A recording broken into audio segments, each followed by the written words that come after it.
warahmatullahi wabarakatuh. Hai semua, selamat pagi dan selamat datang di Posmada, Podcast Osmada. Tapi sebelum itu gimana nih kalau kita kenalan dulu sama viewers? Gak afdol kan kalau mereka nonton dan dengerin tapi nggak tahu kita siapa? Harus kenalan dulu dong biar tahu. Baik, saya sendiri Khodatul Ramadhani sebagai host Posmada kali ini dan saya Aurelia Merin Indriani sebagai host pada podcast kali ini. baik, gimana kabarnya nih Merlin? Wah, alhamdulillah baik dong Kak. Kak Kori sendiri gimana nih Kak? Baik, tentunya masih baik dong, masih pagi dan semangatnya harus masih tetap full sampai nanti sore. Betul. Tentunya hari ini kita akan membahas sesuatu yang pasti menarik bagi semua siswa SMA di luar sana yang ingin meraih impian kuliah di perguruan tinggi. Jadi, siapa kalian untuk mengejar universitas impian? Kita sangat senang hari ini karena kita punya narasumber yang spesial nih teman-teman. Seorang guru BK yang berpengalaman dalam membimbing siswa menuju PTN favorit mereka. Tentunya teman-teman udah gak asing lagi nih sama guru BK kali ini yang akan menemani kita pada episode kali ini. Baik, dipersilakan untuk Bapak memperkenalkan diri terlebih dahulu. Oke, baik. Jadi untuk viewers, Iya. Jadi saya ingin memperkenalkan diri dulu. Saya sendiri adalah Pak Alfi. Karena saya di sini sebagai guru BK, maka saya di sini harus memiliki kesan yang citra diri yang positif, yang baik. Jadi kalau misalkan ada dari teman-teman Smaribda ataupun dari teman-teman sekolah yang lain menganggap bahwa BK itu adalah momok atau sebagai polisi sekolah, itu sangat salah. Kenapa? Karena BK sendiri itu adalah sebagai sahabat siswa, bukan sebagai polisi sekolah. Nah, saya sendiri kebetulan alumni Universitas Negeri Malang dari jurusan BK-nya sendiri. Dan untuk di Smaribda sendiri, kami memiliki tim BK sebanyak 4 orang, termasuk saya. Jadi saya, Bu Aini, Bu Heni, dan Pak Wahid. Baik. Viewers nih, beliau akan membagikan berbagai tips dan strategi yang sangat berharga. Jadi pastikan kalian mendengarkan dengan baik ya. Kita semua tahu nih persaingan untuk masuk ke PTN semakin ketat. Tapi jangan khawatir, kita akan melewati ini bersama-sama. Bersama narasumber kita akan membahas langkah-langkah konkret yang bisa kalian ambil untuk mempersiapkan diri secara maksimal. Jadi, silahkan cermati dan dengarkan dengan baik ya, karena kita akan membongkar rahasia sukses untuk mencapai PTN impian kalian. Untuk itu, langsung saja kita beralih ke sesi tanya jawab. Baik, yang pertama, bagaimana peran seorang bapak sebagai guru BK dalam membimbing siswa menuju universitas impian mereka? Oke, yang pertama dilakukan adalah kolaborasi ya pastinya, karena di sini peran guru BK tidak ada gunanya jika tidak ada kemauan dari siswanya sendiri, dan juga peran dari orang tua atau wali murid, dan juga yang paling penting adalah wali kelas. Jadi kita melakukan kolaborasi. Yang pertama dari kelas 10. Karena nanti kelas 10 itu yang pertama itu selain dari siswanya itu, siswa kami itu melakukan adaptasi dengan lingkungan baru, karena dari lingkungan SMP yang ke lingkungan SMA itu adaptasi. Nanti ketika mau naik ke jenjang kelas 11, nanti dari kita sendiri melakukan instrumen untuk apa? Untuk peminatan jurusan. Karena apa? Di sekolah kami sendiri sudah menerapkan kurmer. Jadi ketika kelas 11 penunjang nilai itu ada beberapa mapel pilihan. Contohnya seperti ada saintek dan juga soshum. Untuk yang saintek sendiri, mapel pilihannya seperti apa? Seperti fisika, kimia, biologi, dan juga matematika. Nah, untuk yang soshumnya sendiri, mapel pilihannya ada sosiologi, geografi, dan ekonomi. Nah, nanti di kelas 10 ini, jadi mereka yang kelas 10 ini memilih jurusan. Jangan sampai salah milih jurusan. Karena apa? Nanti mapel penunjang ini juga sangat berperan penting dalam jalur SNBP. Kenapa? Berperan penting satu, ya tadi mapel penunjang. Contoh misalkan dari Aurel sendiri ingin kuliah jurusan apa besok kelas 12? Pengen ambil jurusan biologi. Oke, ambil jurusan biologi. Ambil contoh lah, misalkan pengen ambil biologi murni di UNER ya. Maka mapel pilihan yang harus dipilih adalah biologi, fisika, dan juga kimia. Nah, jangan sampai salah milih yang jurusan ekonomi, geografi, dan juga sosiologi. Kenapa? Ketika salah milih, maka nanti sebagai mapel pembanding susah. Karena lebih baik pure dari jurusan yang biologi daripada yang mapel pembanding. Nah, itu sendiri yang diterapkan dari strategi kita untuk yang kelas 10. Untuk kelas 11, nah, kelas 11 ini yang juga tidak kalah penting. Kenapa? Kalau misalkan ada orang yang beranggapan bahwa kita menyiapkan kuliah hanya kelas 12, itu salah.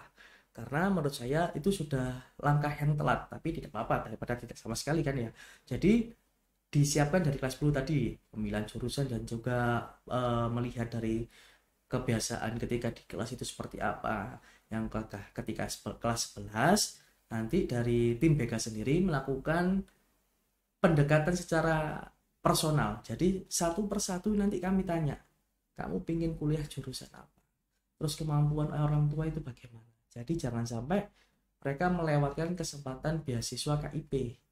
Nah, beasiswa KIP sendiri itu kami persiapkan dari kelas 11. Contoh misalkan kayak ada yang pingin KIP, jadi dipersiapkan membuat DTKS-nya itu dari kelas 11, bukan hanya dari kelas 12. Jadi ketika kelas 12 sudah tinggal fokus menyiapkan diri untuk ujian, belajar, dan untuk meraih PTN impian.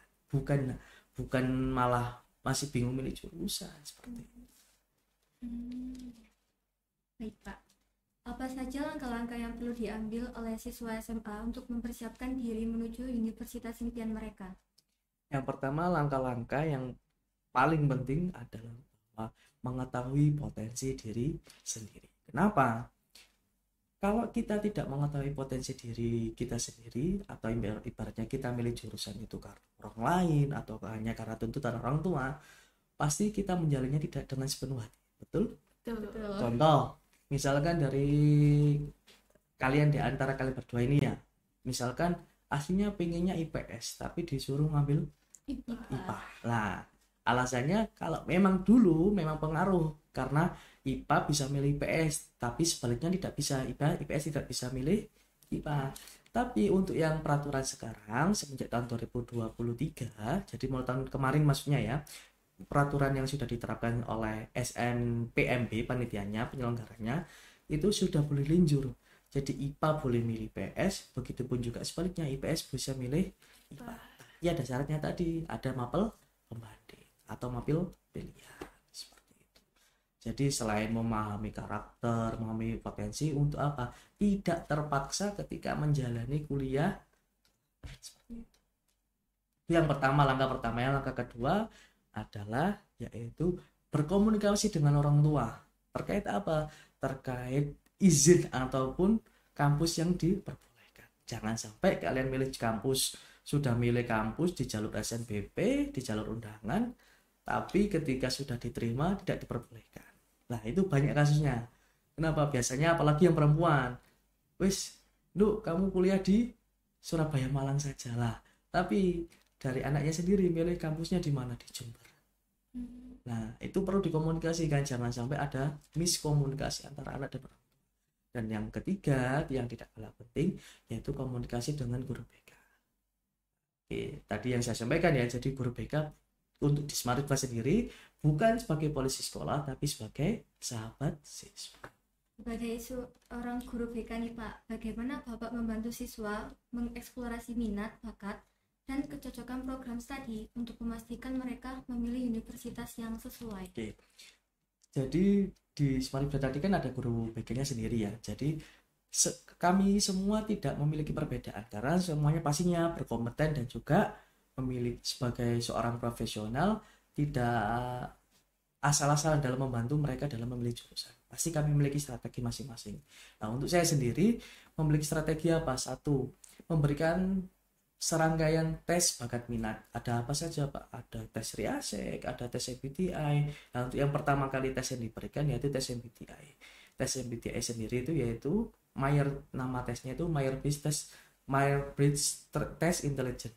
Nah, setelah mengetahui dari hasil tes MBTI ini, nanti dari siswa kami atau siswi kami mengetahui karakternya itu seperti apa, karakter yang introvert, extrovert, dan juga sebagainya, tipe yang orang yang suka bekerja di depan laptop, depan layar, ataupun yang di lapangan. Setelah mengetahui tes MBTI ini diberikan ketika kelas 10 maupun kelas 11, nah nanti ketika kelas 12 awal nanti diberikan tes Riasek. Nah, tes Riasek sendiri ini untuk mengetahui apa? Untuk lebih mengetahui secara detail pekerjaan apa atau jurusan apa yang cocok dengan dirinya. Contoh, Riasek sendiri kan ada 6 bagian, yaitu yang pertama R, realistik, I, investigatif, A, artistik, S, sosial, E, entrepreneur, dan juga yang keenam adalah C, konvensional. Setelah dari mengetahui ini, ada siswa yang hanya memiliki 1, ada juga yang memiliki bahkan sampai 3. Jadi tiap orang itu memiliki keunikan masing-masing. Setelah itu baru diketahui dari potensi masing-masing mereka. Seperti itu. Menurut Bapak, bagaimana cara kita agar tetap yakin pada jurusan yang akan kita pilih nanti? Untuk ya keyakinan yaitu bukan dimulai dari orang lain, tapi dimulai dari sendiri.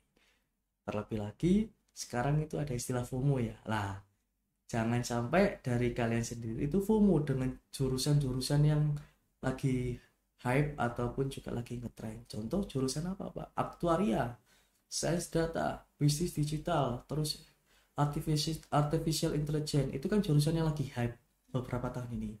Karena adanya AI, maka jurusan ini yang paling hype dan juga memiliki prospek yang kerja yang bagus. Tapi jangan sampai kalian hanya cuman karena ingin jurusan yang bagus tapi tidak tahu prospek kerjanya. Lah, peran guru BK pentingnya di sini.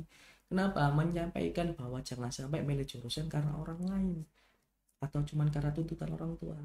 Tapi juga harus mengetahui potensi dirinya sendiri dan juga harus bertanggung jawab dengan pilihan kuliahnya. Jangan sampai ketika kuliah malah menyalahkan orang lain. Contoh, aku lo kuliah jurusan ini karena disuruh orang tua. Pasti banyak kan kalian di sana, entah itu yang sudah kuliah ataupun masih SMA, itu pasti banyak milih jurusan yang karena orang tua lah. Kita sebagai manusia yang bijak tidak boleh menyalahkan orang lain, tidak boleh menyalahkan keadaan. Maka kita harus introspeksi. Oke, kalau misalkan orang tua punya ekspektasi seperti ini, aku sebagai anak yang berbakti maka harus berjuang, bukan malah menyerah. Menurut Bapak, bagaimana cara agar nilai kita tetap konsisten untuk bisa masuk ke PTN impian? Oke, untuk mempertahankan nilai, apalagi di jalur PTN ini kan ada beberapa jalur untuk masuknya. Yang pertama itu jalur SNBP, Seleksi Nasional Berbasis Prestasi, atau jalur undangan. Jadi kalian hanya cukup pakai nilai rapot. Tapi ini yang paling susah. Kenapa? Ini masuk kategori eligible. Maksudnya gimana, Pak? Jadi di antara semua siswa satu angkatan dan hanya dipilih berapa persen. Dan alhamdulillahnya di Smart Info sendiri kuotanya itu 40% karena sudah akreditasi A. Jadi di antara satu angkatan hanya 40% yang dapat jatah eligible masuk jalur undangan. Ini hanya pakai nilai rapot.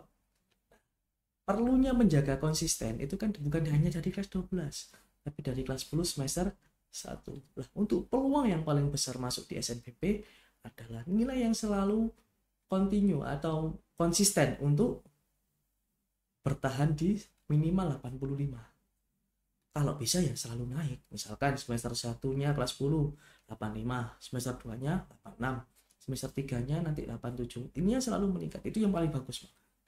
Gitu. Nah, baru nanti kalau misalkan belum rezeki di jalur SNBP, entah itu nggak dapat kuota eligible ataupun memang sudah bukan jalurnya di SNBP, nanti dari kami sendiri menyiapkan ada program PIB ataupun bimbel yang diselenggarakan oleh sekolah dan tidak dipungut biaya sama sekali. Itu untuk mempersiapkan di jalur SNBP.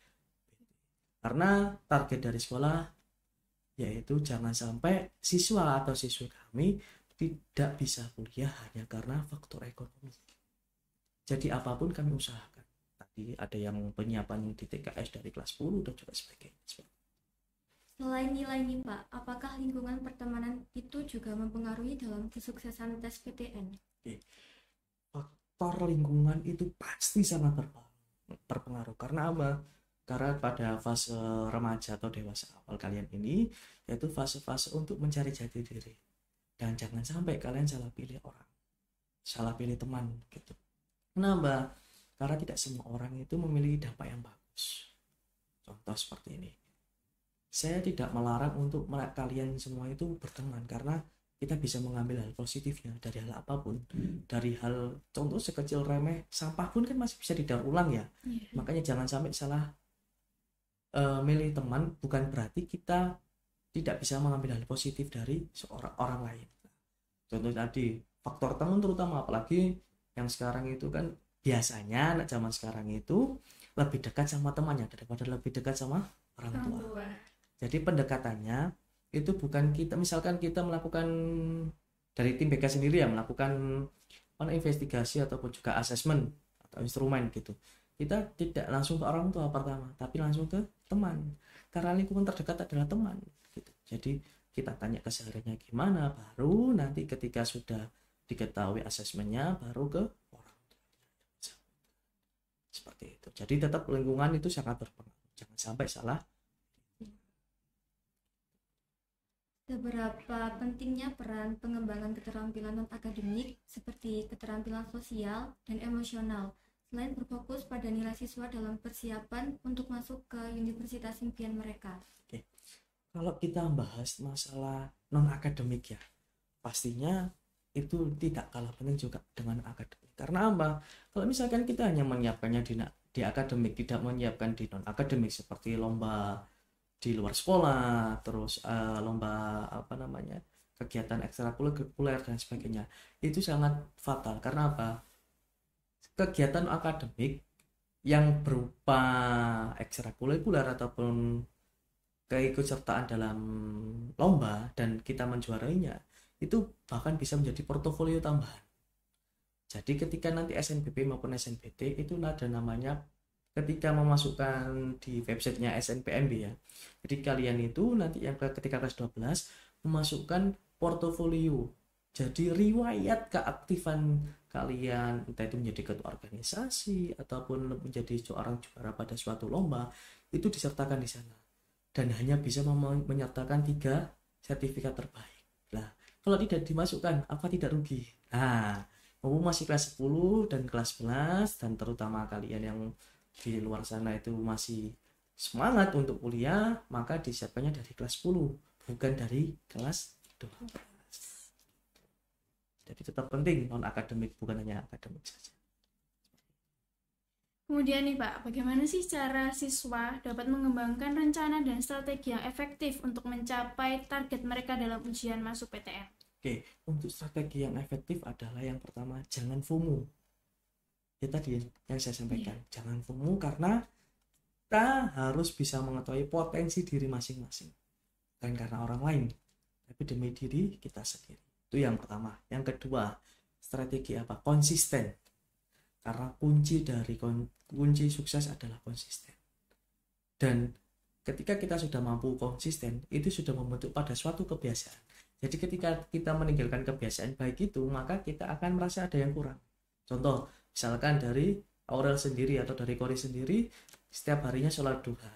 Ketika tidak sholat duha bukan karena halangan ya, tapi karena ada suatu hal, pasti kayak ada merasa kurang. Oh ya, aku kok belum sholat duha. Akhirnya apa? Kebiasaan itu yang bisa membuat kita pada hal yang positif. Itu strategi yang kedua. Dan yang terpenting adalah komunikasi. Entah itu komunikasi sama orang tua, komunikasi sama guru, dan juga komunikasi dengan guru BK.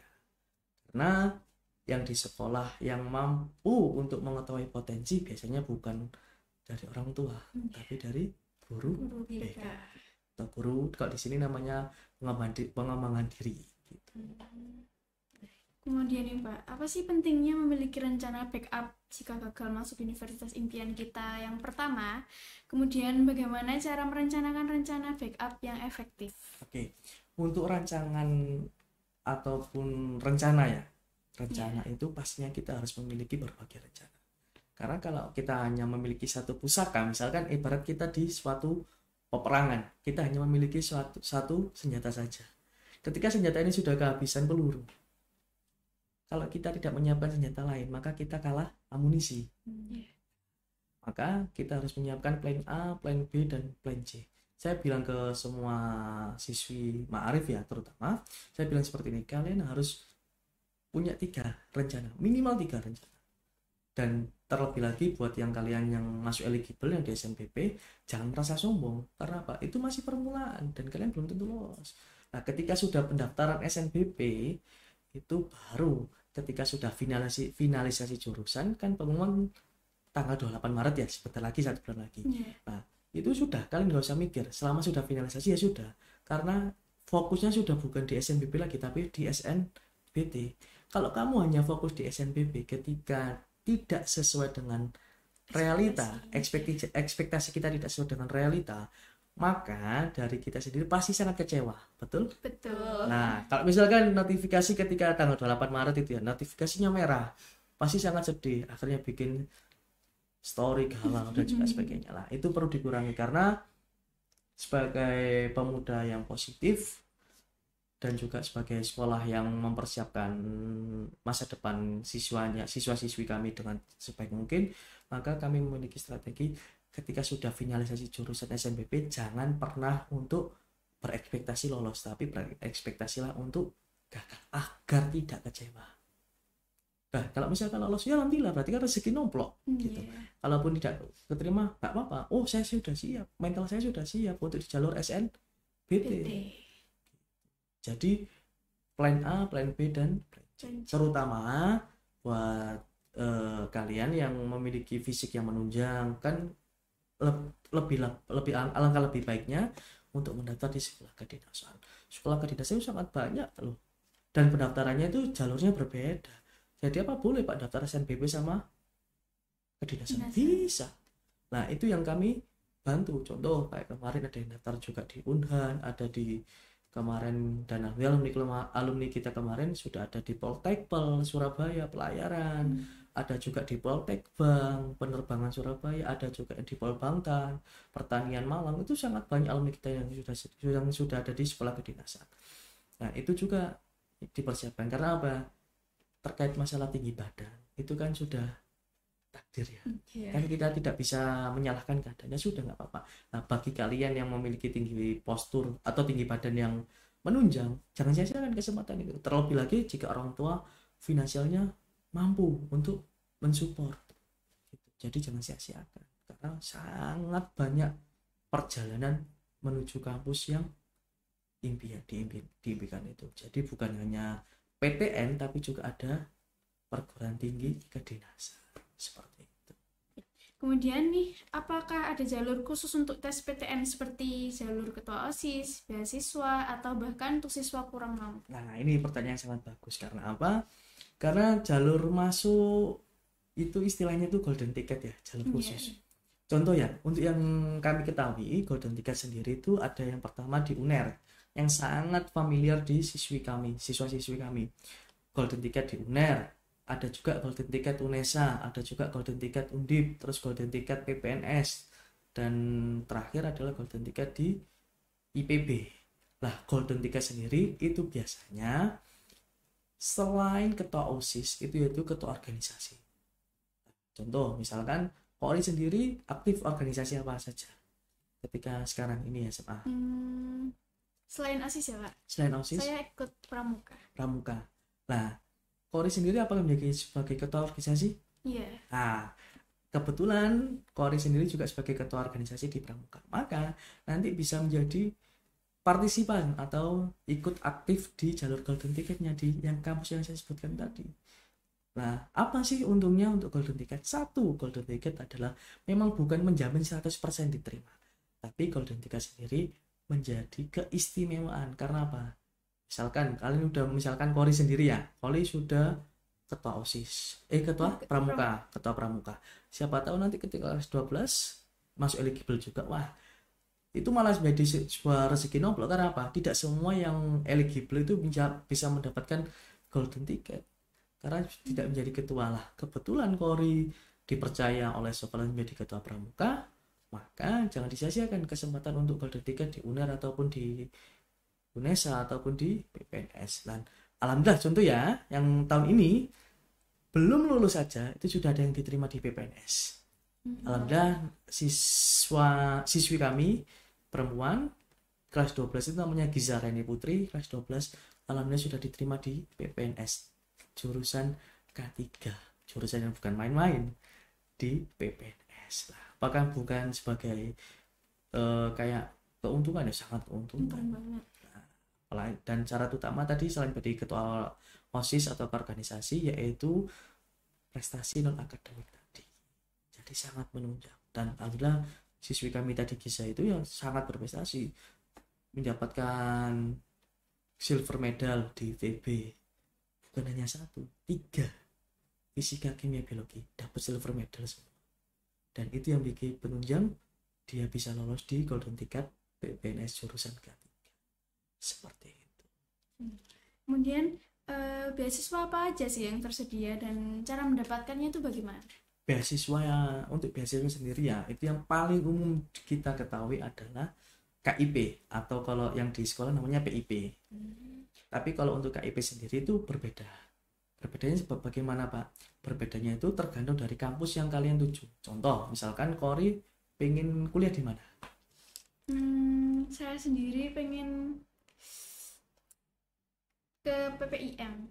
PPIM itu Perkereta apian. PPI Madiun. Yeah, nah, Madiun. itu kan termasuk kedinasan. Yeah. Untuk yang selain kedinasan di PTN ada? Mungkin di UNED. Oh, di UNED lah. Di UNED ya, misalkan contoh di UNED ya, misalkan Kori pengen dapat beasiswa KIP di UNED. Yang pertama yaitu syarat utama yaitu menjadi prioritas ataupun mendapatkan DTKS. Jadi kalau untuk yang di Smartfida sendiri, untuk kami sendiri memberikan aturan yang sangat ketat. Jadi agar tidak salah sasaran, maka dari kami sendiri dari kelas 11 ya, bukan hanya kelas 12, itu sudah memberikan pengarahan pada kelas 11 untuk menyiapkan DTKS. Jadi ketika sudah kelas 12 tinggal pendaftaran. Jadi bukan menyiapkan berkasnya lagi, tapi sudah tinggal pendaftaran untuk KIP. Tapi mungkin banyak dari kalian semua yang di rumah juga ya lagi viewers yang lagi mendengarkan ini, pasti banyak juga yang baru menyiapkan ketika kelas 12. Tidak masalah, toh tidak ada yang salah, karena lebih baik terlambat daripada tidak sama sekali. Nah, tapi itu disiapkan DTKS-nya, berkasnya itu dari kelas 11. Itu syarat utama untuk yang siswa atau siswi kami yang kami bantu untuk pendaftaran KIP. Jadi untuk di komitmen kami sendiri sebagai guru BK di Smartfida bukan hanya membantu pendaftaran, tapi juga membantu sampai diterima di perguruan tinggi yang diinginkan. Jadi nggak usah khawatir, nggak usah minder. Kalian masuk Smartfida sudah dijamin masa depan, asalkan juga ada dari kedua belah pihak yang keinginan. Misalkan hanya siswa yang ingin, biasanya kan ada juga dari siswa yang ingin tapi dari guru BK tidak support. Nah, kalau misalkan di Smartfida ya sudah, guru sangat support, maka dari siswanya juga harus semangat. Jangan sampai gurunya tok yang semangat, malah kalian tidak semangat gitu. Jadi itu salah satu beasiswa yang ada KIP. Apa sih nasihat terbaik untuk siswa yang menurut Bapak nih sedang berjuang masuk ke PTN impian mereka? Untuk nasihat pada kalian yang mau kuliah atau masih sebagai siswa ya, ataupun pejuang GPR, pesannya gini, simpel. Kuliah memang bukan satu-satunya jalan menuju kesuksesan, karena masih banyak jalur. Tapi dengan kuliah, seenggaknya kita bisa menaiki tol. Ibarat tol lah kuliah itu. Dengan kita menaiki tol, contoh misalkan dari Pandaan sendiri mau ke Surabaya, kita naik tol sama tidak naik tol lebih cepat mana? Naik tol. Naik tol, tidak macet. Tidak macet, terus lebih cepat, lebih efisien. Memang butuh biaya tambahan, karena setiap pendidikan pasti membutuhkan biaya. Tapi dengan adanya kita kuliah naik tol tadi, maka kita mendapatkan kompetensi tambahan. Contoh kayak jurusan K3, terus pertambangan dan sebagainya, itu kan paling banyak menyertakan harus sarjana. Dan sarjana di jurusan yang berkaitan. Contoh yang paling banyak diinginkan adalah teknik mesin, kedokteran. Nah, dengan adanya kita kuliah, itu seenggaknya kita minimal kita menambah relasi. Dengan relasi, siapa tahu kita ke depannya bisa memiliki koneksi untuk mengembangkan ekspansi. Misalkan kita lagi punya bisnis ataupun juga dalam membantu, saling membantu. Nah, Hidup itu hanya cuman menolong, minta tolong, dan ditolong. Jadi kita nggak akan bisa hidup sendiri tanpa bantuan orang lain. Dan kita sebagai yang pernah dibantu orang lain, jangan pernah bosan untuk memberi dan jangan untuk pamrih. Pesan yang sangat amat berguna untuk kita semua. Baik nih, viewers, itulah perbincangan kita di episode kali ini yang sangat spesial karena narasumbernya merupakan salah satu guru BK dari sekolah kita sendiri. Kita harap setelah mendengarkan podcast ini, teman-teman semua akan mendapatkan wawasan yang berharga serta motivasi tambahan untuk mengejar impian kuliah di Universitas Impian kalian. Jadi, mari bersiap-siap untuk memulai perjalanan menuju masa depan yang cerah.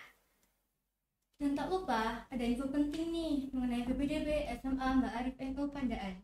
Telah dibuka PPDB gelombang 1, yaitu pada tanggal 11,